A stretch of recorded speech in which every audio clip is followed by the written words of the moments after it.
Hi, everybody. I don't know if we should wait for like 1-2 minutes more. Maybe we can start. Hi, my name is Victoria. I work at Evil Martians.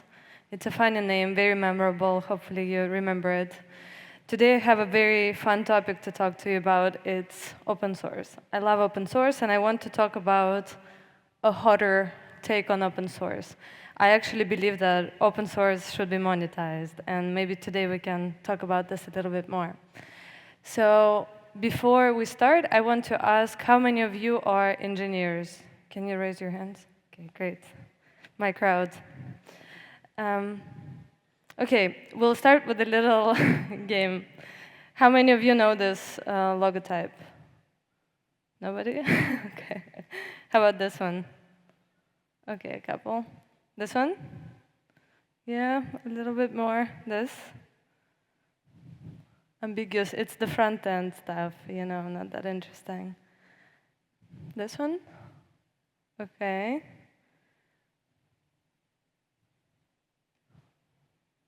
Okay, good. This might seem like a funny little psychological test. It's actually not. These are logotypes of commercial open source companies that are pretty well known in the world, and some of them are up and coming, they're startups, and some of them are very well established, like Red Hat and Elastic, but we'll talk a little bit about that. So if we look at the numbers, this is just a small group of companies, starting with the first one, which is Supabase. Then we have Vercel, GitLab, MongoDB, Elastic, and Red Hat. The thing that unites these companies is that they're all open source, but they're commercial open source. They do have different models, but we can talk about that a little bit later. An interesting thing about it is Supabase and Vercel are pretty new, and the others are pretty well known and established. And we see a very great trend in the past couple of years. So Supabase and Vercel are just a couple years old, and both of them have a pretty big revenue range, though the companies themselves are not very big. And then we can see by the funding results that they're doing pretty well fundraising as well. GitLab, MongoDB, Elastic are huge. They all went through IPO. And then we have Red Hat that was acquired by IBM, which is also a pretty big company, and many of you know it. I'm showing this all to demonstrate the point that commercial open source is actually something that's more common than we think. And I want you to come on this journey with me today. So I do believe that it is possible to monetize open source, and that's lesson number 1 from today. If we take a look at the star history, this is GitHub star history of some of the companies that are commercial open source. We can see that companies that are a little bit newer, like Supabase and Milisearch, actually have explosive growth. So starting in 2020, they've been growing exponentially, and they continue growing until this day. If you guys want to read fun developer Twitter, go to Supabase on Twitter. They have hilarious memes. Twitter or X, I don't know what's the right new way to say it. If we take a look at the older companies, they have been growing steadily, but the growth is not as explosive. This shows us that there's a lot of potential on the market. So it's great news. And actually, if we think about it, the number of users exploded as well. So in just a decade, like a little bit over 10 years, the number of GitHub users exploded from 500,000 to more than 100 million. The number of projects has grown as well, and the rate is even higher. It's very impressive.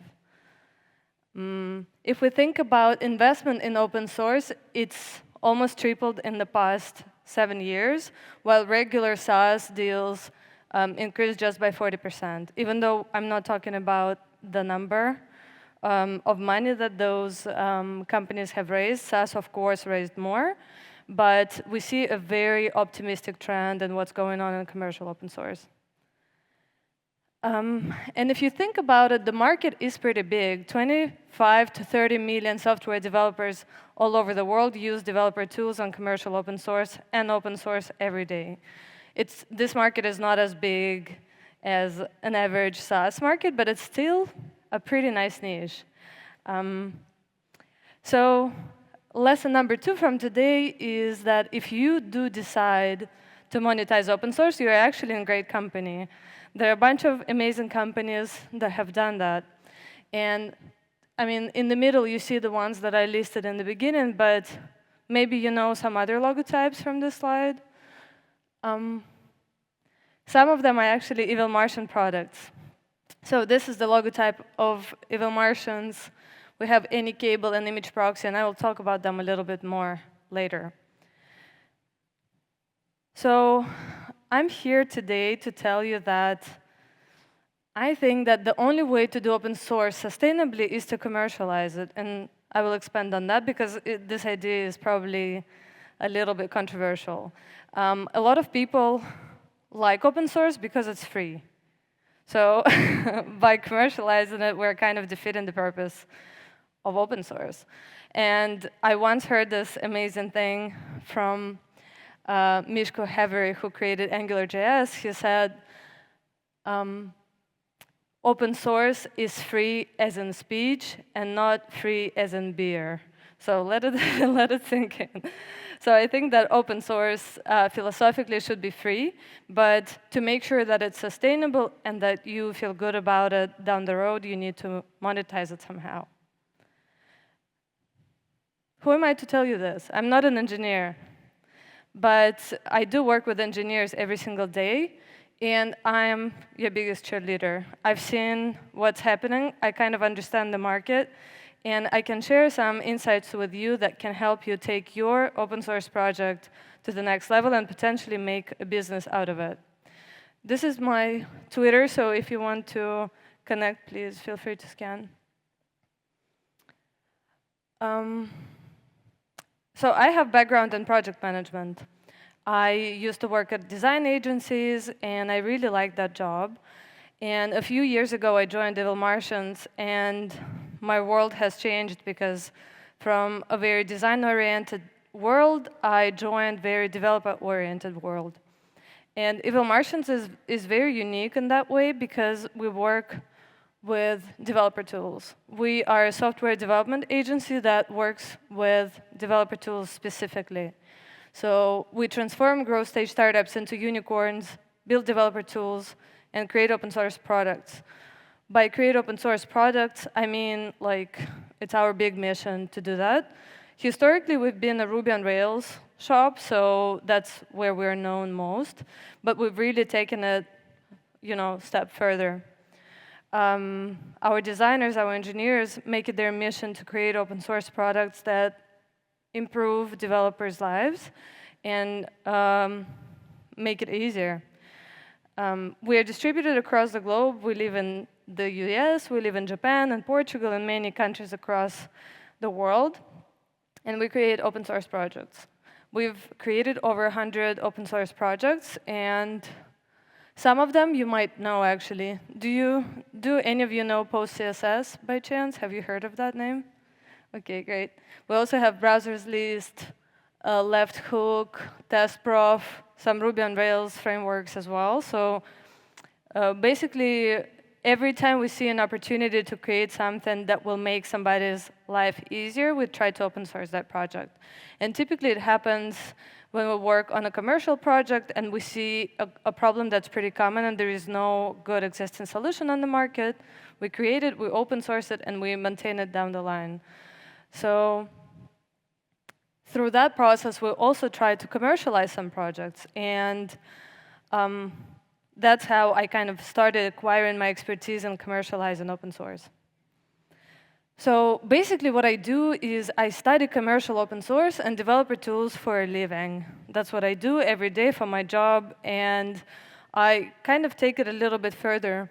Recently, this year, I published an article on TechCrunch about commercializing open source. It's such a hot topic. Many engineers and business people are interested in that area. Even right now, there are funds, VC funds, that exist specifically for commercial open source.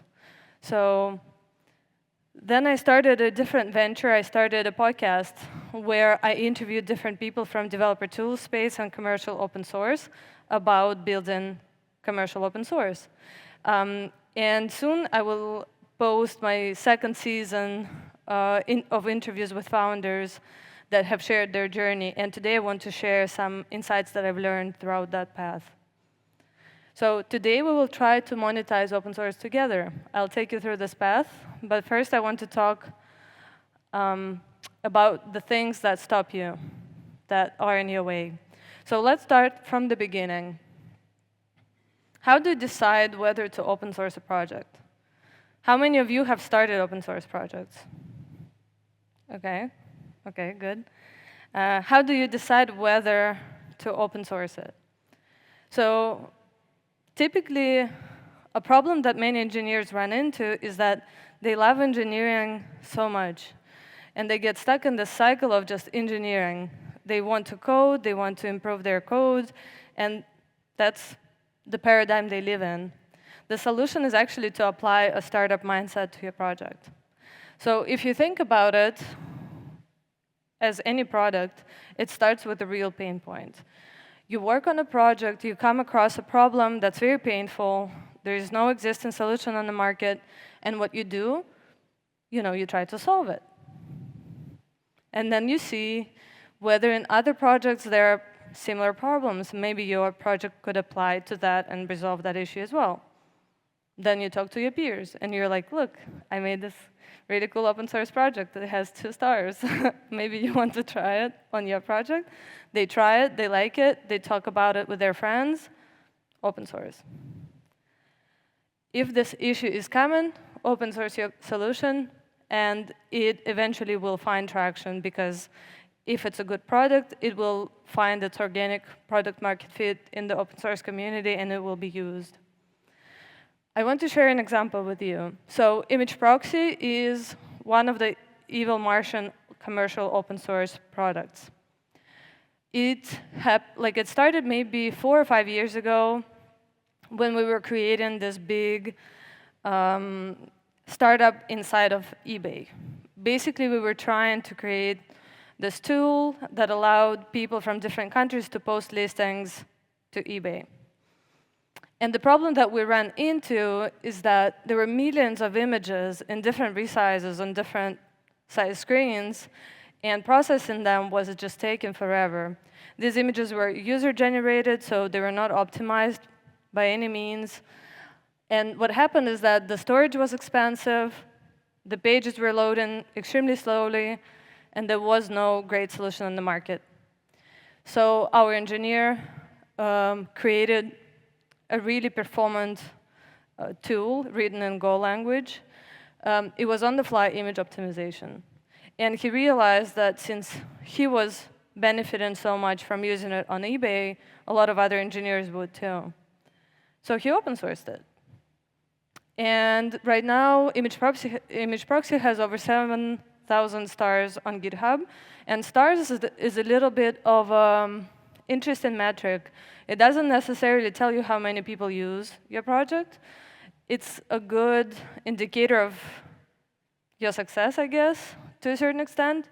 But stars can be bloated. They might not reflect necessarily how many people are using it. So it's just like a vague metric that we will use to measure success of projects. So image proxy became a pretty popular open source project. And today, 3 years later, by the way, we already commercialized image proxy, and I can talk a little bit about that. We started by creating a landing page where we explained what image proxy is, and then we tried to come up with an idea of how to monetize it. The first attempts were very kind of trial and error, because you don't know how to figure out pricing, you know very little about licenses, you don't understand what the demand is going to be for the project and how much that pain actually hurts, how much people are willing to pay for that. So by trial and error, we figured out some kind of like payment tiers. We created a landing page, and voila, we have a commercialized open source project. We started working on marketing, we started writing articles about it, and today we have thousands of paying users. Some of them are enterprise users. They use image proxy for their big companies. You know, some of these, you probably know some of these logotypes. These folks are using image proxy, open source, or commercial open source. And it's interesting because we don't really know how many people use image proxy, but we expect it to be like thousands of people. And the great thing about it is there are thousands of dollars saved on storage because image proxy is so efficient. You need to only store the source image. The rest is done on the fly. And it's done very fast. All right, so we figured out the first point, over-engineering. We stop over-engineering, and we start applying startup mindset. Sounds great. We don't have time. That's the second problem. I hear this all the time. I have no time for my project. I really love doing open source, but how do I find time for it? And the answer is you just find time. You literally need to devote time to it. And unless you start being very specific about your efforts, nothing's going to change. So in my experience, starting with 10 hours per week over 3 to 6 months is a great start. It's not a big commitment. It's something that you would do for any pet project or, I don't know, Dungeons and Dragons once a week or some other game. 10 hours per week is not that much. The key component to this is that you have to time your experiment. So if you set yourself up for 3 or 6 months, for example, a long experiment, you have to stay in that time frame. So when the time is up, you regroup, you think about your project. Does it make sense to continue doing what I'm doing, or should I change something? And then you go from there. I want to give you another example. Get Unleash. It's a commercial open source project that started a couple of years ago as well. The project came about when its founder, Ivar, he was working in a big enterprise company, and it was really tough to manage feature shipment between different departments. So what he did, he created an open source project that solved his problem. And basically, he created, he didn't have time to work on this project a lot, so he just created a landing page and posted it. And a lot of people got interested because that pain was hurting a lot. So people started reaching out to him, signing up for the waitlist, writing, asking for specific paid features. So they would reach out to him and ask him whether he would develop something specific for their situation. That's a great sign. It means that you did something that really resolves a certain issue, and people need it. The thing is, he didn't really start actively working on this project until he freed up time. So once he made that decision, it became a real business. So right now, Unleash has over 9,000 stars on GitHub. But also, it has 14 million in Series A funding. It has hundreds of paying users and 25 SDKs. So he really did, he took his project onto a serious kind of like business journey, and that only started happening when he started devoting time. All right, we stopped over-engineering, we found time. We don't have money, that's the next problem. We just don't have money to spend on this project. The solution is simple again. You have to find ways to get paid. And it sounds pretty simple in theory, but it's not, because you deal with a very high level of uncertainty when you just start your project. How much are people willing to pay for it? What kind of business model should I choose? What kind of license should I choose? What are some things that I should be aware of? These things are not clear. But before you even think about that, there are two important questions to think about. Do you want to fundraise? And how can you monetize your project? These two questions are very complex, and the reason why is because it's not apparent how much these tied to your big mission. It's pretty impossible to create kind of like a world big project without fundraising.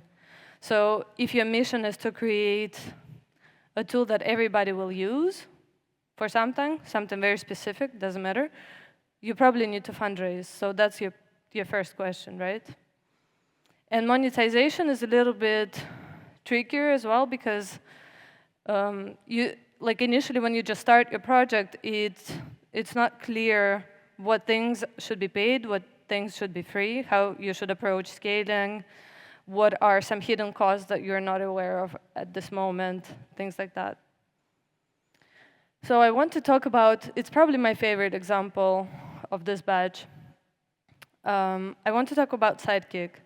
So Sidekick is something that Ruby on Rails engineers know really well.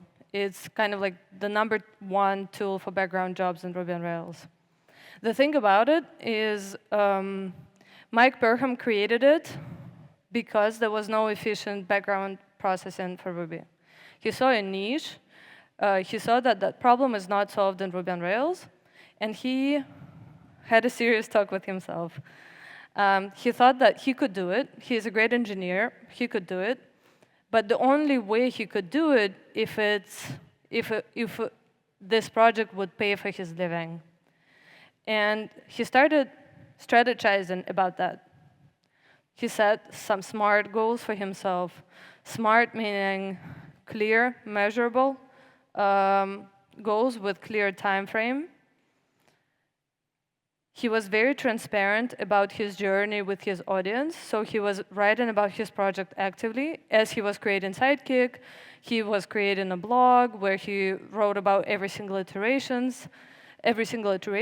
It started as an open source project, but then he told his audience, guys, look, I want to make this project great.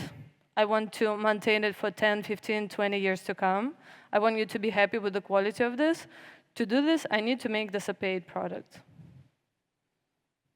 Be ready for that. And that's basically how he approached it. He also set very clear boundaries. If you want to use open source, you are free to do that, but I'm not going to help you with things that will arise on your journey. If you need my help, that's going to be monetized somehow. That was his approach. And he experimented with pricing a little bit.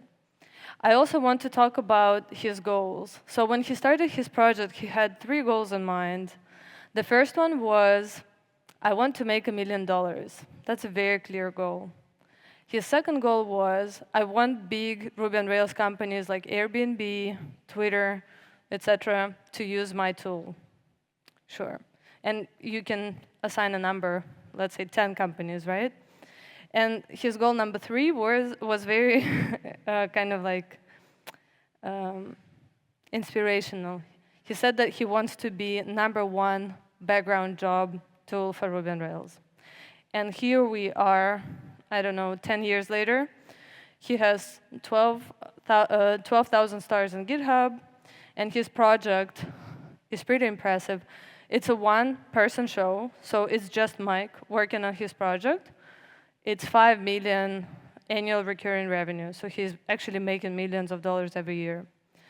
He has thousands of paying users, and he's considered #1 background job tool for Ruby on Rails. So it's an impressive journey, and one of the things that I've learned from this experience is that you are the boss. You can decide how your project evolves, and if you are very disciplined and consistent from day one, it's possible to do crazy things.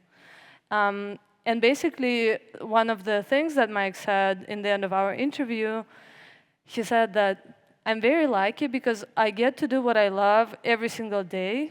I get paid for it. And it's just a miracle that it happened to me. But it's not a miracle, it's just discipline and a lot of work. All right, I want to talk a little bit about the business models because I want to kind of give you a bit of information to chew on. So one of the common business models is SaaS and managed cloud. You guys probably use it in your work every day. You use tools that you can turn on and off. They're hosted on the product side, so you don't need to pay additional anything for the cloud or whatever. So you just pay for the service. It's basically a switch. That's a SaaS model. Then you have open core. Open core is interesting because in open core, you have some kind of free offering, and it's pretty vast. So in image proxy, image optimization is completely free and forever will be free. What's paid is the additional paid features like smart object detection or custom watermarks. That's something that you would only get if you paid for image proxy. And the tricky part with open core is you have to distill what in your product is open core. And that sometimes is very vague, and you have to be very kind of experimental with it. Next is loose open core. Loose open core is kind of interesting because it's a product that you might not expect to be open source, but it has some kind of open source offering next to it. Then you have platform, cloud, and framework. For example, you have Vercel that is a paid product, but Next.js is free, something like that. Support and consulting is a little bit unique because Red Hat is probably the only really big company that mastered that. Basically, they had open source offering, but all the support service around it was paid. And Evil Martians is kind of like that. We do have open source projects, but the service wrapper around it is what you pay for, consulting. And then you have mix and match. So when you have like a good understanding of what models are, you understand limitations, then you're able to figure out what fits best with your type of project.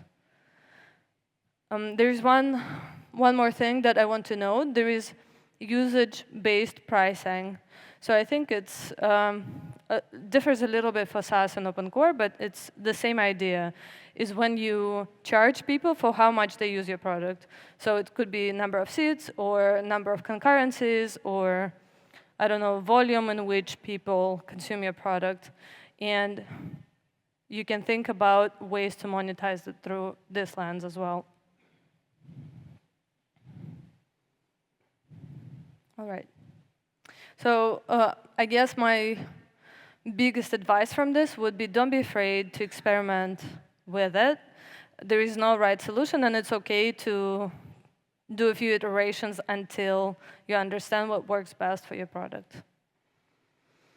Lashback from the community is possible, but there are ways to minimize it. And similar to how Mike was very transparent about his intentions about monetizing his product, I encourage people to be transparent about their pricing as well, because I don't know if you guys have heard this scandal with Heroku when they stopped doing the free tier plan and people just, like, Twitter exploded.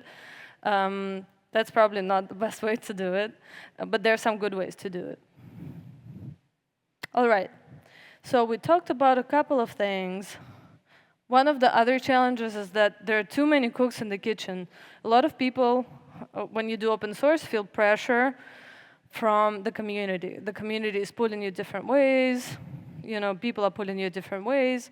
It's very confusing whether you should take feature requests seriously or be a little bit pickier, whether you should stick to a very clear mission or not.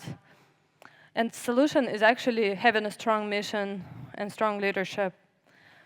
Moreover, maybe it's time to find a co-founder. Now it's a great time. If you have a great piece of technology and you're an engineer yourself, I encourage you to look for a co-founder that has complementing skills. And I want to share another story, another example that showcases that. So I don't know how many of you have used Cal.com. Have you guys heard about it? It's kind of like Calendly, but it's open source and better. So Cal.com it basically appeared because the founder, Pierre, he used Calendly in his large organization, in his talent marketplace, and Calendly just didn't provide enough transparency. The functionality wasn't there. It didn't suffice. So he created a transparent, convenient, beautiful scheduling tool that just worked better than Calendly. So he created a landing page, and the thing is, he still was working on his previous startup, and it was acquired. So for 7 months, he was tied to like a product position with his previous product being acquired by another company. So he couldn't really work full-time on Kel.com. But he created a landing page, he created a wait list, and he received a ton of requests. The only thing is he couldn't afford to devote time to it just yet. So he put it on the back burner. 300 to 400 people would sign up every month, just because the idea of having open source Calendly available was so disruptive. There was a clear market fit. People wanted to use this product. So he realized that he doesn't have enough time, and he wanted to look for a co-founder because alone it just wasn't something that he could do. He scouted his network. He wrote to folks on Twitter. He reached out to his colleagues, his friends. Nobody was interested or didn't have time. So what he did, he's actually pretty smart. He wrote to everybody who signed up on his wait list. And one person responded. And that first person became his co-founder. And it so happened that they had amazing chemistry together, and they're still together doing amazing things. So they did 3 things that helped them be very clear with their product and helps them until this day to make this product bigger. Just to be clear, their goal is to have 1 billion people use Calendly for scheduling. So that was their clear mission. They sat down together, him and his co-founder. They wrote this big statement: we want 1 billion people to use Kel.com for scheduling. How do we get there? OK, let's think about it. It's a pretty big mission, so we need to fundraise. To fundraise, we need to do certain things, certain steps. So once they had that mission written and some key statements written, it was really easy to bounce all the ideas that they generated together against that list. Because now it was, it either fits with the strategy or it doesn't. So every decision that they took, they made sure it's aligned with the mission. The thing is, with your co-founder, you have to have tough conversations. And sometimes people choose their friends to be co-founders, and sometimes it works. But perhaps it doesn't have to be a friend. You don't have to have somebody in your near surrounding to make them your co-founder. You can find that person somewhere else.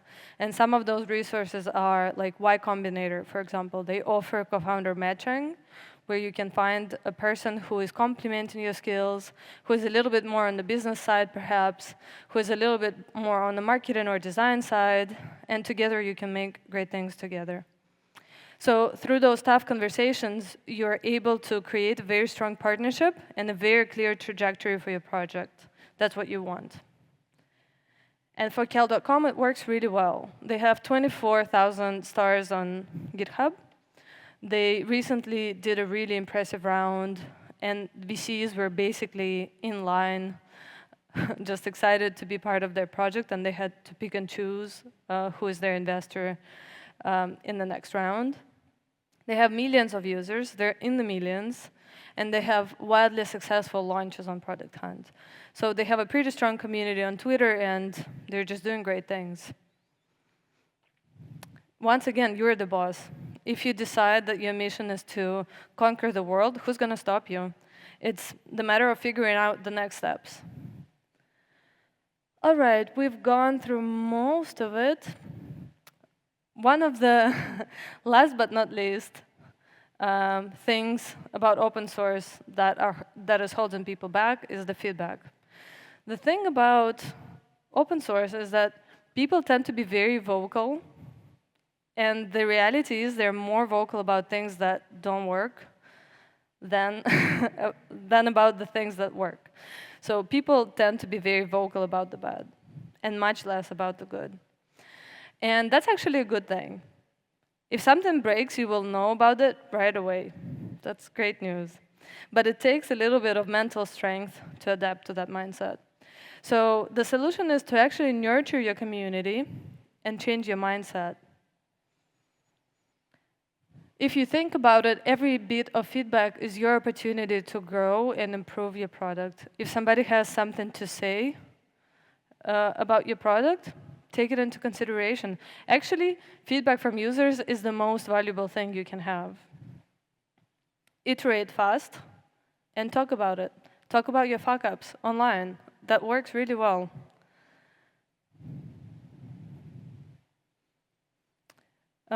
Another thing about the community, it will share your DNA.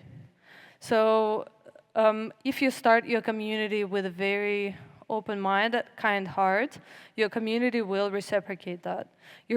From the start, you're able to set boundaries, reward good behavior, nurture champions, and that will help you along the way. Eliminate toxicity from day one. So one of the things about communities, if they're toxic, they cannot unlearn to be toxic. It's something that will stay like that forever. So it's very important to be very strategic about your community. And the reality is people just want to belong and connect. And when somebody writes you a negative feedback, like a negative comment, or they're just eager to share what's not working about your product, think about it as them just trying to reach out and be involved with your product. They're not trying to hurt you per se, they just want to be engaged. Sylvia was one of the guests on my podcast, and she told me this analogy that really lives with me until this day. She said that think about negative feedback as an ugly sweater that your aunt gave you for Christmas.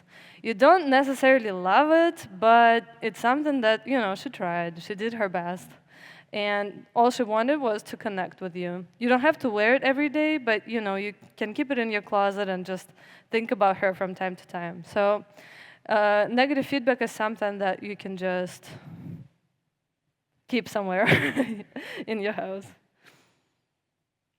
All right. The last one is lack of empathy. So we're so caught up in what we're doing on a daily basis. We don't think about how other people view us or our project.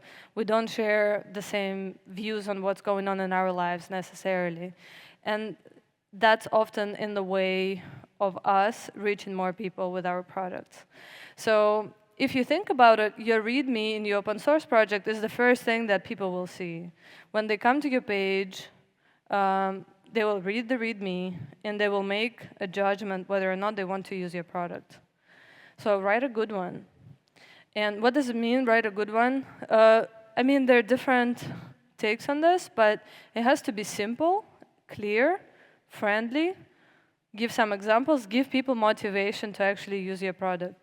This is probably not like the ideal example, but it's pretty clear, straightforward. It allows a lot of people to engage with the product. So I would encourage you to think about your README as kind of like your little introduction. Documentation in general and developer tools, you guys know, is extremely important. When you learn as an engineer, you analyze different tools and you decide what you want to work with. Documentation is something you actually actively engage with. And based on the documentation, you can make a decision whether or not you want to use this tool. So treat your README as documentation for your project. Clear, simple, friendly. Okay. Now that we're free from all those obstacles that we came across in our way, let's walk through the steps of actually monetizing commercial open source project. We talked about this. Discover a real pain point and solve it. Devote time to it. Find a co-founder with complementary skills. Talk to potential users. Before you open source a project, talk to people that experience the same problem. Once you open source the project, talk to your users that use it on a daily basis. What are the problems they're encountering? What are some things that you can improve in your product? Choose a monetization strategy and start monetizing. Choose a license. I didn't talk about licenses much because I think it's a pretty big topic on its own. One of a couple of well-known ones are MIT, Apache licenses. The difference is kind of like the freedom with which people can use the open source project in the future. You can ask ChatGPT for more, for more advice on that. Write a good README. Create a landing page. And build in public. By build in public, I mean actually write about what you do on a daily basis. To you, it might seem like something tedious and not interesting, but that's just you.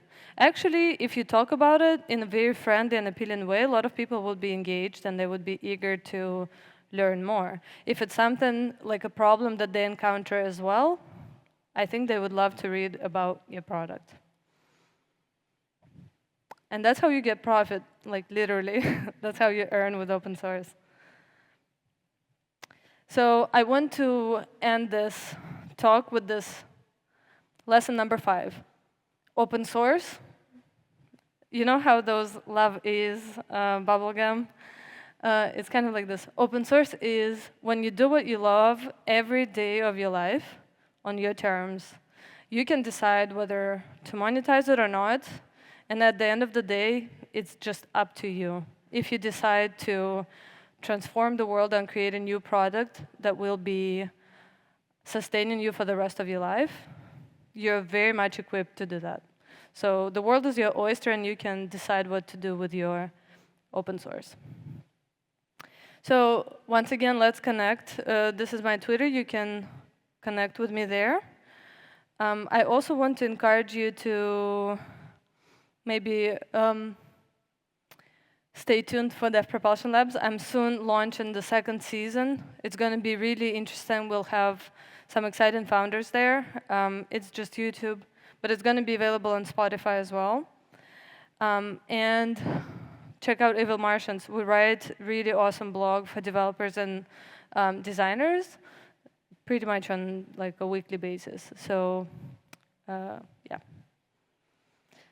So I think that's it from my end. If you have any questions, I'd be happy to answer them.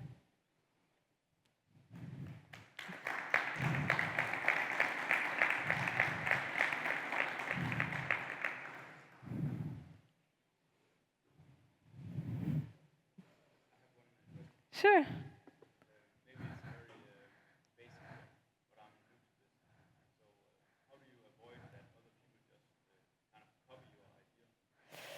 That's an interesting question. How do you avoid that people copy your idea? Ideally, you make the best execution for it. So it's actually okay to have competition. It's a healthy situation to have many different projects that do the same thing. So if you think about Calendly and Cal.com, they're direct competitors, but they live in different spaces. So first of all, license can protect you from certain things. You can decide to open source a certain part of your product. If you're afraid of like some proprietary issues, you can patent your product. But in general, I think elegant execution and building in public are your 2 best friends. Yeah. Thanks. Yeah.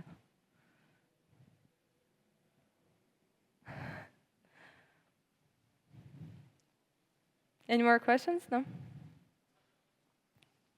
Okay. Thank you, guys. I hope you enjoyed Porto.